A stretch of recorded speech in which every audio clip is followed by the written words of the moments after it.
Hey guys, Preacher 357, and the day has finally come. A day that I knew would be here eventually, but wasn't sure how I was going to handle it when it finally came. But today is the day this old country boy that many people have called a FUD. Today is the day I'm going to have to review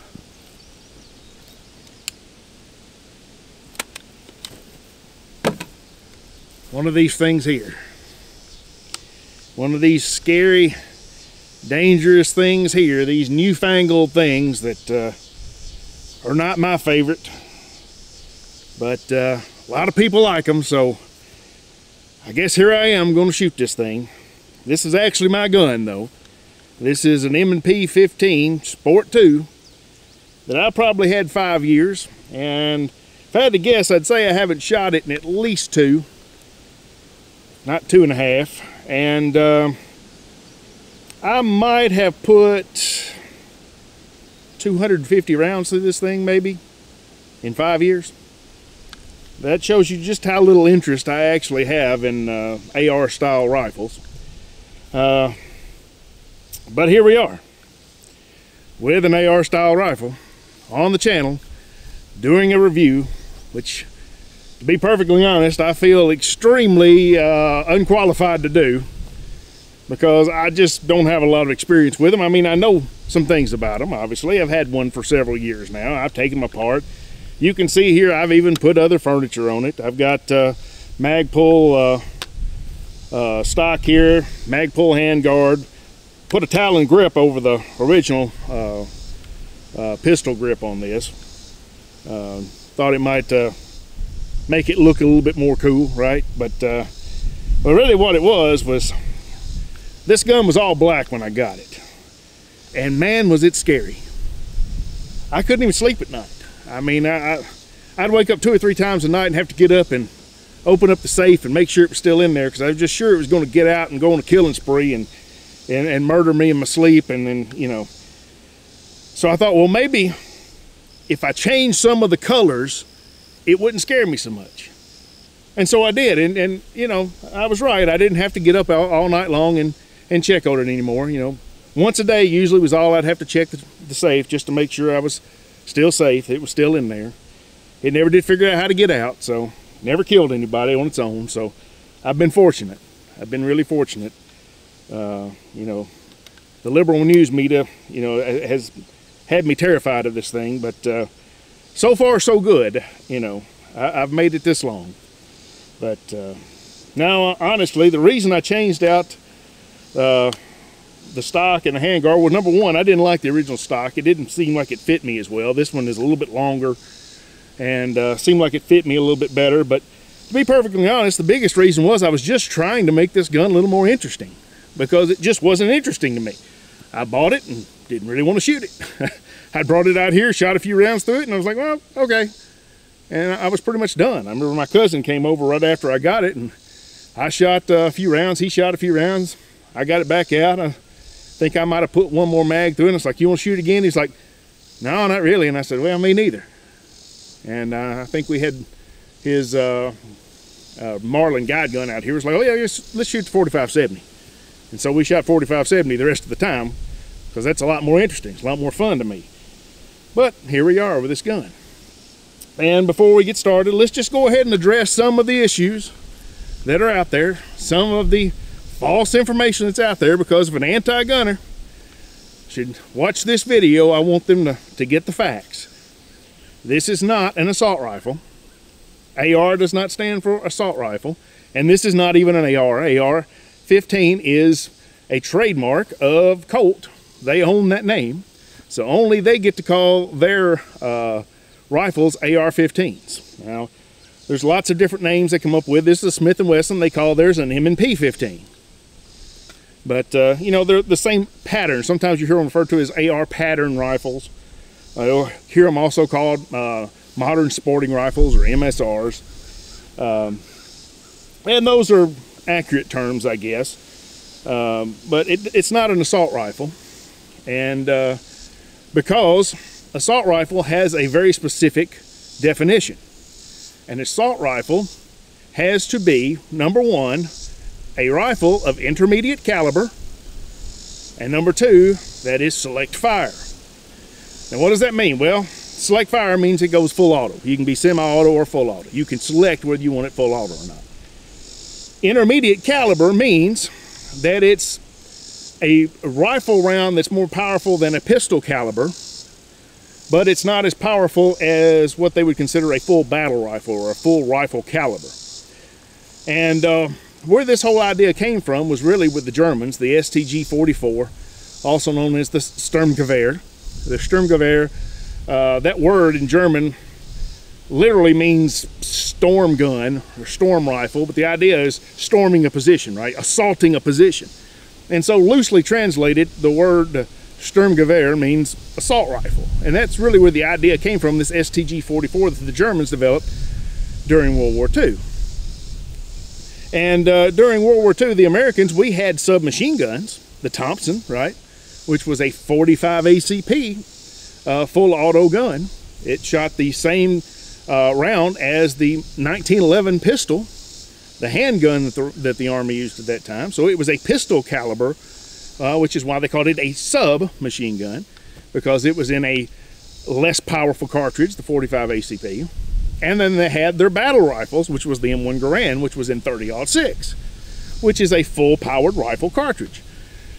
And so what they were trying to develop with the AR platform, with this assault rifle, as they called them, which was going to be full auto, as it was originally going to be designed, was a gun in an intermediate caliber, meaning it was more powerful than a pistol round, like the Thompson was in, but not as powerful as a 30-06 or a 308 like the M14 was in.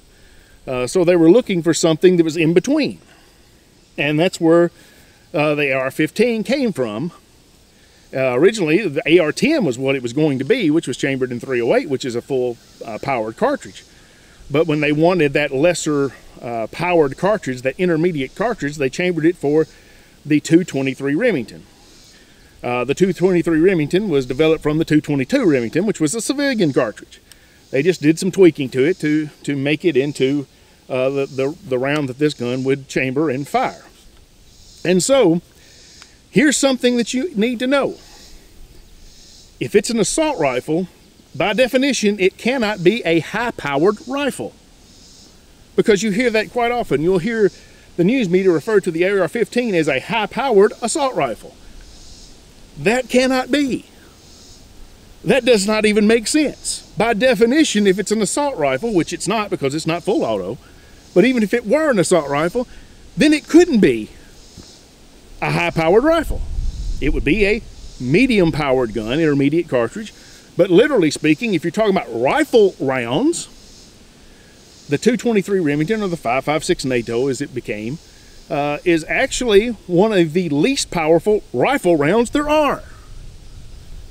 If you discount the pistol calibers, if you were to go into a gun store right now, most gun stores across the nation, and you were to look at all of the rifles that they had, not counting the ones chambered for pistol cartridges, just look at all the rifles chambered for rifle cartridges in the store. In all likelihood, the AR-15 is going to be the least powerful rifle they have on the shelf. And yet, they want us to believe this is a high-powered rifle. As rifles go, this is extremely not powerful, right? This shoots a 55 grain, 62 grain. These are small bullets, in other words.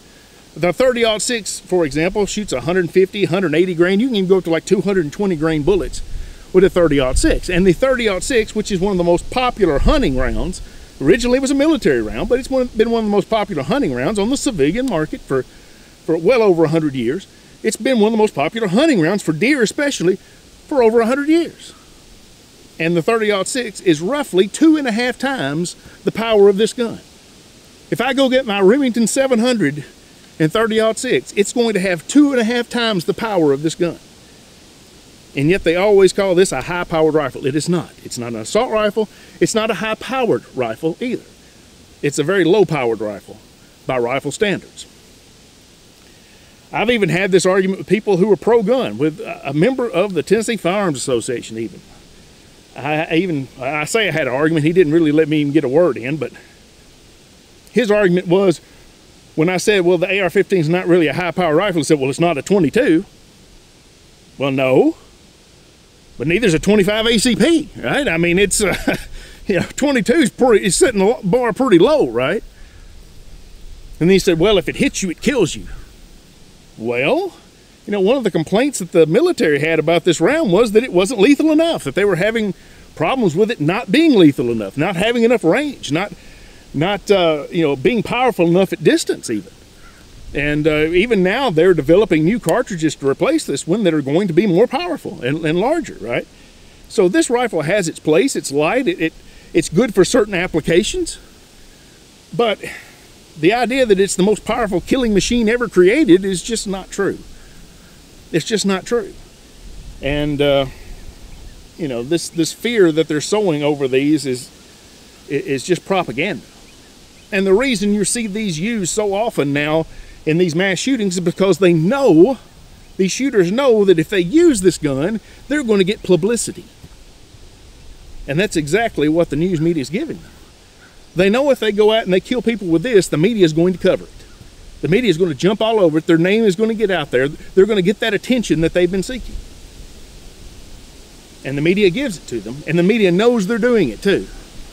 And yet they do it anyway because the agenda is more important. The narrative is more important than anything else, it seems. But anyway, that's my spiel on the AR-15, the M&P 15 here that I've got, Sport 2. This right here is actually a gun that's sort of a M4 configuration, which is a more modern style, meaning it's shorter, 16-inch barrel here. A lot of your M4s, the military uses even shorter than that, but by law, it can't be shorter than 16 inches because then it would even be more dangerous, even though if you take more barrel length off, it decreases the speed of the cartridge, and decreasing the speed of the cartridge makes it less lethal because this bullet is so small it requires on velocity to have its power. And I don't even want to start on it, but it's just the way our laws are, right? They don't always make sense, but anyway, this is more of the M4 configuration, which is also a Colt design. The carbine length here, this is really set up like the M4, or as Colt calls their civilian model, the LE 6920, I believe it is. Very similar to that. One other thing about this gun, compared to some of the others that are very similar, like the Ruger or the Colt, is this has a different twist rate than those other rifles. And that's another issue you get into, because people will talk about that the AR-15s are so deadly because the rounds tumble going through the air. Well, rounds don't tumble going through the air. They don't tumble. They don't go over and over and over again going down range. That's not what happens. Bullets can yaw, what they call yaw, and the best way to understand that is to think about a football. When a quarterback throws a perfect spiral, that is a properly stabilized football. When he throws a wounded duck that's wobbling all over the place, that is not stabilized. And that's exactly the same sort of thing that happens with bullets. And what stabilizes the bullets is the twist that it gets from the rifling. And so certain bullets require certain twist rates in order to be able to stabilize the bullet. And so this has a 1 in 9 twist rate. The Ruger, which is basically the same gun for all intents and purposes, they look almost identical, has a 1 in 8 twist rate. Well, the Colt, which is really what this is patterned at, has a 1 in 7 twist rate. And so the Colt, the 1 in 7, is actually a tighter twist. It means it makes a full revolution quicker in less distance than the 1 in 8 or the 1 in 9 twist. And the reason there is this rumor about the AR-15s tumbling is it goes all the way back to the design. Originally, the design of the AR-15, it had a 1 in 14 twist. That's what it was designed to be, because the 222 Remington, which the 223 was designed from, had a 1 in 14 twist. But the 222 tended to have lighter bullets. So when they went to the 223, they developed it and went to heavier bullets. They realized pretty quickly that 1 in 14 wasn't enough, so they went to 1 in 12. Well, 1 in 12 was sufficient for the lighter bullets, like the 55 grain. It's enough. But as they kept developing the round, and eventually NATO adopted the 62 grain bullet, the 1 in 12 wasn't enough either. And that's really where you started seeing this rumor about the devastating effects of the AR-15 in the Vietnam War. And what it was is the 1 in 12 twist rate would not stabilize those NATO bullets. And as a result, the bullet was yawing. It was wobbling everywhere when it would hit the enemy, and it would make some pretty bad wounds because of that. The downside being it was not accurate at all, because when you don't stabilize it, you don't have accuracy. Just think about the quarterback throwing that wounded duck. It usually doesn't go where it's supposed to go. Same thing happens with bullets. And so they eventually redesigned it, and now your military rifles have 1 in 7 twists, because you know, a lot of your bullets now are up over 70 grains. You know, 75, 77 grain match grade bullets and what have you, even heavier than that now. Generally, I only shoot 55, maybe 62 in these guns. So this 1 in 9 twist rate is perfect for me. I really don't have any need to have the 1 in 7 twist rate because I'm not going to shoot the heavier bullets. That's just something to keep in mind if you're looking at a rifle. You know, what bullets you plan on shooting. You know, whether it's just target plinking with, you know, 55 grain, or you're looking for match quality bullets in the higher weights. That's going to determine what kind of twist rate you really want for your rifle. But anyway, I've done a lot of talking. I think it's now time to try to shoot some of these things out here, and I have redesigned my range a little bit so that I've got some more things to shoot out here for rifles. I've got a great big 24-inch plate out there at 100 yards now that I've added, and I put a few other things out here. If you've seen the video I did with the Glock 20, that polymer plate rack there, I've got it set up down there. One of the plates has already fell over because of the wind, but I'm hoping this will knock it over. And I have managed to hopefully sight this in fairly well before we started, so maybe I can hit something with it. But as I stated, I don't shoot this gun a lot, so I'm not going to tell you I'm the best shot with an AR style rifle. But we're going to give her a shot here. We're going to try her out. And I'm going to start out here by seeing if I can hit this plate out here at 100 yards, because I hadn't shot at this thing yet. So let's give her a try and see if I can hit it. I don't know if I can or not. See if I know where to hold. You got to put it on fire first. I thought I'd already done that.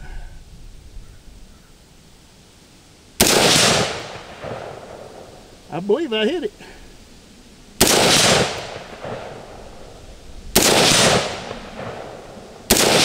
Well, you know, I can hit a 24-inch plate at 100 yards. Don't know if I can hit that little 12-inch there at this distance.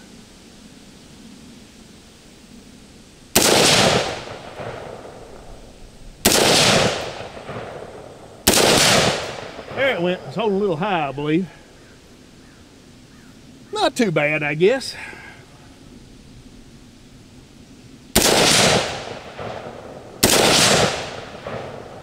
I'm shooting some Monarch, some of the Academy brand stuff, and I had a couple of bad rounds in that first magazine I shot when I was sighting it in. So hopefully we're not going to run across that again. We got a few things up here. Let's see if I can shoot this watermelon here. I don't know if I can hit that thing or not. See what happens to it. There we go. Well, it makes a mess, don't it? I've got some pineapples out there. And I bought pineapples because I never shot pineapples before, and they were on sale. So let's see what happens. There's a lot of water in them, but I don't think they're going to explode like a watermelon, because they've got a really tough hide on the outside, a tough rind. So I don't think they'll blow up, but who knows? I haven't tried it. So let's see what we can do. I don't know if I hit it or not.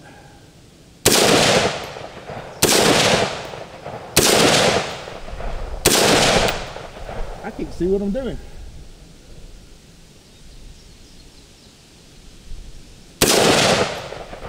I can't tell if I'm hitting them or not. Let's see if I can hit one of these little...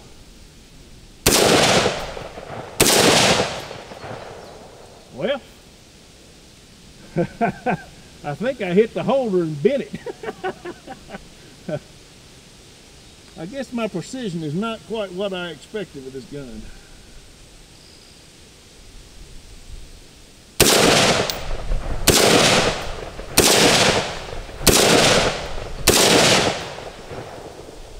can't tell what I'm doing. Try this cantaloupe here.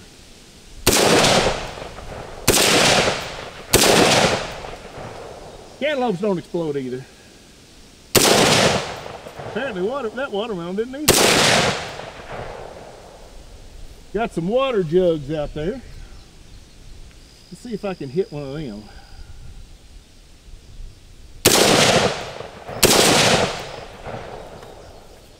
Apparently not.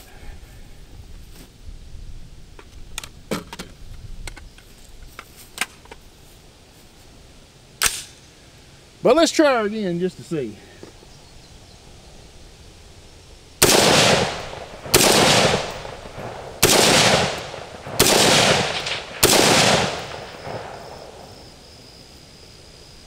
Yeah, I don't know. I thought I had this thing fairly well sighted in, but I'm struggling with it.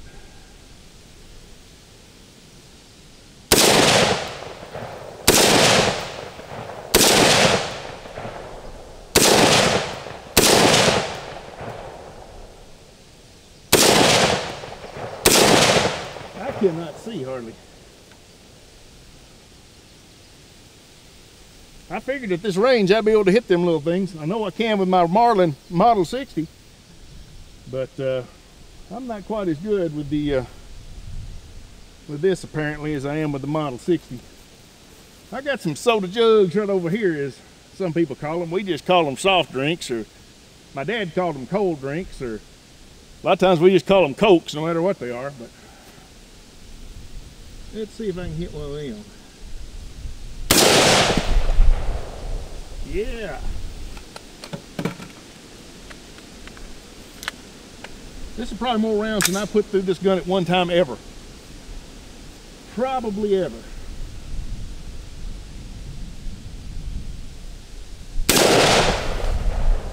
That's nice. That's nice. Oh, I put a soda jug out there in that tree.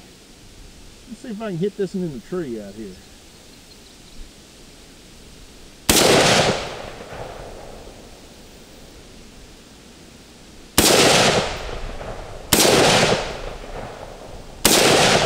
There it is. All right.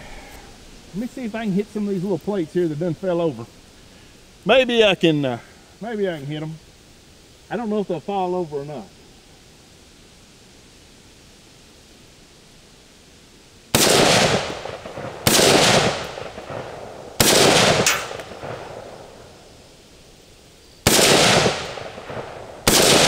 I don't even know if I'm hitting them.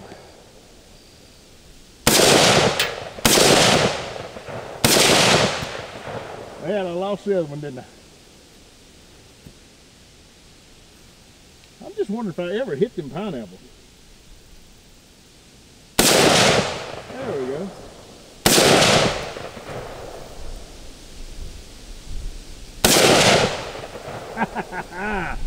That's a little better.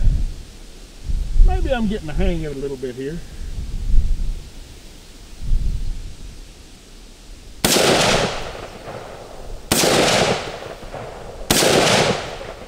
Yeah, doing a little bit better.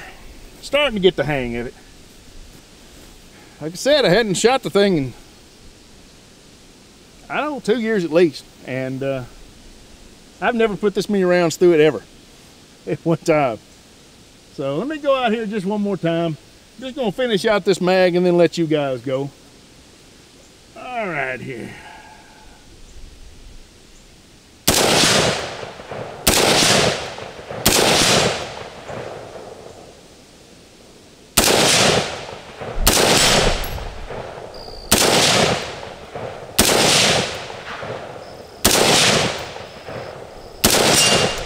There we go.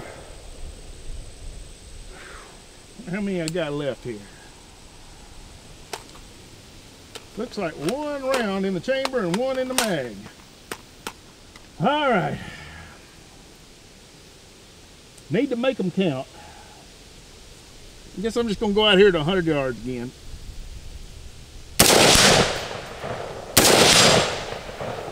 There we go. There she is. The M&P 15 Sport 2, not a single malfunction during the video. Wouldn't you know it? Surprised. I figured I'd have all kinds of problems since I had those 2 bad rounds in during the sighting in, but no, she worked pretty good. And I think she shot pretty good. I just wasn't shooting very good with it at first. I was having to kind of get a feel for it a little bit, I think. But it was getting better as I went, and so I think it's probably a pretty accurate little rifle. It's just more accurate than I am with it. But I never shoot this thing, and there's really no reason for me to keep it, to be honest. And I've been thinking a while about just trading it in and just getting something else, you know, because I'm always looking for different guns to use on the channel here to review. But with the Tennessee Firearms Association annual meeting coming up, what I've decided is I'm going to donate this gun to their auction to try to raise some funds for the TFA, because unfortunately politics revolves around money, and you can't win elections and get the things done that need to be done unless you have the money to do it. So I'll be donating this to the auction at the Tennessee Firearms Association annual meeting on September the 3rd, and hopefully somebody will put a lot of money down on this thing. Now, I don't think that the fact I shot it and used it in the video is going to make it go up in value very much. You know, Hickok 45, he always donates to the auction as well, and you know, I bought his gun last year and I paid more for it than it was worth, but you know, it's a fundraiser. So hopefully everybody realizes it's a fundraiser and they're willing to put some money down to get this firearm. And I'll include all 4 magazines I got as well with it, and the original furniture as well. I've got that. So I'll be donating this. And before I forget, if you look in the description of the video, you'll find there a place to click and join the TFA, but also there's a discounted link there for the GOA, the Gun Owners of America. And it just so happens that the guest speaker we're going to have at the Tennessee Firearms Association annual meeting this year is Eric Pratt from the GOA. The TFA, the GOA, they work hand in hand here in Tennessee. And so we're glad to have him coming and speaking to us. So if you would, go into the description there and join the GOA at that discounted link I've got for you there. And if you live in Tennessee, like I do, then join the TFA and help us fight for our rights here in Tennessee as well. And I appreciate it, guys. God bless you. Y'all take care of yourselves, and we'll see you next time.